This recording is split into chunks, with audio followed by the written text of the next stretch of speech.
Now, we have some wonderful guests on the show, and we've also got Steve, who we'll be bringing on in a moment's time.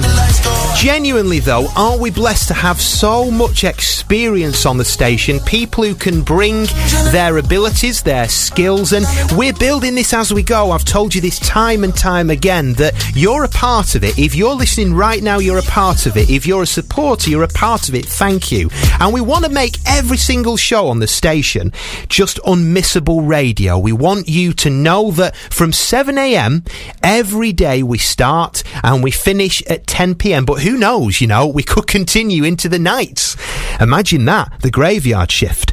So it's a real pleasure to bring on my very own pastor right now, who's live in the studio, and talk about drinking the coffee. My goodness. I mean, I knew that vicars and men of the cloth, they like their coffees, but you were going espresso, black, no milk, just straight in there, Steve.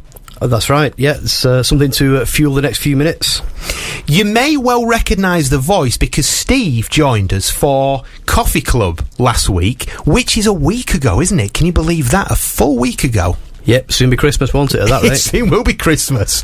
So we've charged him up, ready, and I want you just to tell us a little bit about your ministry, a bit about where it's based, and basically, I suppose, how you got into ministry, because you haven't always worked as a vicar, or a pastor, or a priest, whatever term you want to use. I love the fact that you have no idea what to call me. Well, I usually just say mate or Steve, that's fine. Now it's all professional on the radio, I have to use your proper title. Well, stick with mate, I can't disappoint. Yeah. So, mate, yes. How did it all start for you? I felt called to ministry quite a number of years ago, but at that time I was working full-time in probation.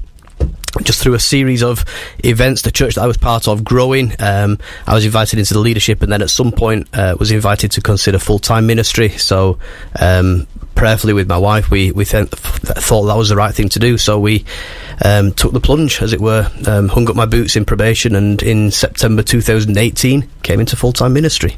And how many times has me being your friend led to you want to leave the ministry? How many times have you had a call off me and thought, actually, maybe this isn't quite for me? No more than 4 times a week. So, people presume that vicars, pastors or mates, they just basically, they work a Sunday and then they have the time of their life. They may go to cake sales, they may go to the odd flower arranging class and meet the old ladies, but there's a lot more to it than that. On a serious note, it's not just a job, is it? Because you can't say that, right, I'm working 9 to 5, because if something happens and somebody needs you, you've got to leave everything and go and help them and support them. Yeah, that's right. But mercifully, those kind of crises are quite few and far between. The job is busy. There is a lot of coffee and a lot of cake, which I'm grateful for. But there's lots to be on with. We've just planted a church down in Hyde, which you attend on Sunday, Gareth. And things are busy. There's a lot to be sorted out there. We're trying to do things as a family, so thinking about all-age worship and intergenerational stuff and all of that. So it's challenging, but it's great fun at the moment. And it can't be easy because you've got a young family, you've got a wife who works as well, so it must be a challenge having those opportunities to switch off and just say, actually, I'm in dad mode, I'm in husband mode, I can't be a pastor right now. I don't know whether you do switch one off and switch one on, and if you do, I probably do a very bad job of it. But it's a constant juggling act of where my attentions and energies are at any given time. So what we're going to do, we will play a song and then we'll be back with Steve in a moment's time, and just give us a little tease as to what we'll be talking about. About cheering other people on. And this will lead nicely. If Steve doesn't do it, then I will. But he's been doing deadlifting at the moment, and he's basically broken his record. So we'll tie that in some way, shape or form. But after this, we'll have encouragement and we'll have a message from Steve.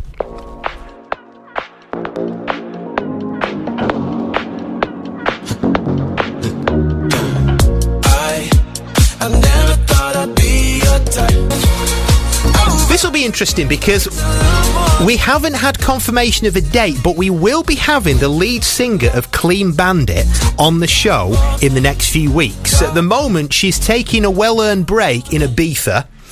And she will be joining us in the next few weeks. And another one of those bands where actually, you've probably heard of the name, but when you look at the hits that they've had, there's huge amounts of records they've sold, and the amount of people that they've performed to is millions. So this is Konnect Radio, and every Thursday we'll be bringing you a word, some encouragement from Steve Percy. So Steve, we're talking about supporting each other, and we're talking about sort of building each other up, aren't we, this morning? We are, yeah, cheering each other on. Because earlier this year, Gareth, I received a gift. And that gift was a series of sessions with a personal trainer, because this doesn't convey via radio, but I need to lose a few pounds.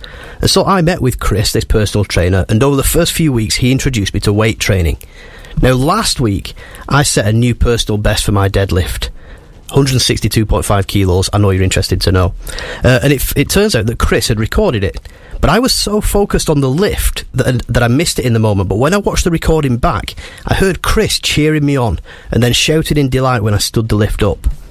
And what I saw in that moment as I watched the video was a person who wanted and was invested in my growth, my development, my best. Someone who was rooting for me.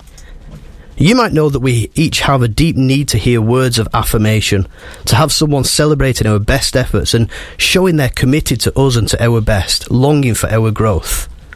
And it would be all too easy to turn this into a who's cheering you on kind of question. But I wonder whether a healthier way to look at this would be to ask, who are you cheering on? It's easy, isn't it, to see lack in our own lives. I don't have this, no one's doing it for me, there's no one to cheer me on. To see what we don't have and therefore to sulk. But there's wisdom in Gandhi's words to be the change you want to see. So if there's no one cheering you on, don't mope and moan. Find someone you can cheer on, someone you want to succeed and do well. Christians believe that our ultimate affirmation comes from our greatest supporter, God himself. But he's chosen to allow us to play a part in this towards one another. In his word, the Bible, we read, "Let us give thought to how we can spur one another on towards love and good deeds." Did you notice the focus there? It shifts from being about me to being about one another. And I'm pretty sure we'd all agree that love and good deeds are worthy goals. So how can we spur one another on towards those goals? There are 3 simple steps we can start to take, which could make a difference to others you rub shoulders with.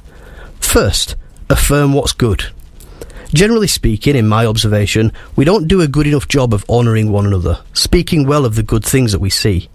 If anything, we're guilty of leaving it too late and eulogising, speaking well of someone after they've passed away. Why not consider creating a habit of affirmation or praise? Acknowledge one thing each day in somebody else and affirm them in it. The clunkiness that you might feel initially will soon pass away. Second, be sincere. People can smell fake a mile off. Don't say something was excellent if it wasn't. Don't tell someone you're rooting for them if you're not.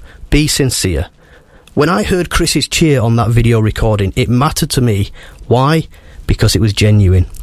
Thirdly, major on the minor. If anything, we're able to cheer people on in the big chapters of life. When the chips are down, someone's battling a difficult diagnosis or struggling with unemployment. Or on the flip side, when someone's working hard to better themselves. But those chapters, even though they're intense, they can be quite few and far between. However, there's lots in the day-to-day of people's lives that we can acknowledge and can celebrate. A friend's faithfulness, a family member's thoughtfulness, a colleague going the extra mile for you. How about rather than just saying thank you, we take the time to acknowledge the positive and really applaud it? We're not instructed to consider how we can rally a group of supporters for ourselves, though we do need them. Instead, we're encouraged to think about how we encourage and spur others on towards love and good deeds. So let me ask you, who today can you cheer on? Who can you celebrate? Whose growth and development can you invest in as a selfless act of love? Because if you'll approach it that way, thinking of others, it's highly likely that someone will be doing the same and thinking about you. So why not begin to change a culture by cheering one another on instead of pulling one another down? Be blessed. And ladies and gentlemen, that's why I wanted to bring him on. What a belter, a first edition there from Steve, and he'll be joining us, I suppose diary permitting, but we will have you on, if not live in the studio, we'll have you on over Zoom, and you'll be here every Thursday, 9:30, and thanks for that. And a lot to think about, and that's why we do it. You know, we have fun on the radio, and we enjoy it, we have a laugh, but sometimes we also need to get a little bit serious, and we need to actually think why we're doing it. So thanks, Steve, and he will be back again next Thursday 9:30, and we'll need to stock up on the coffee, clearly. Sometimes I get caught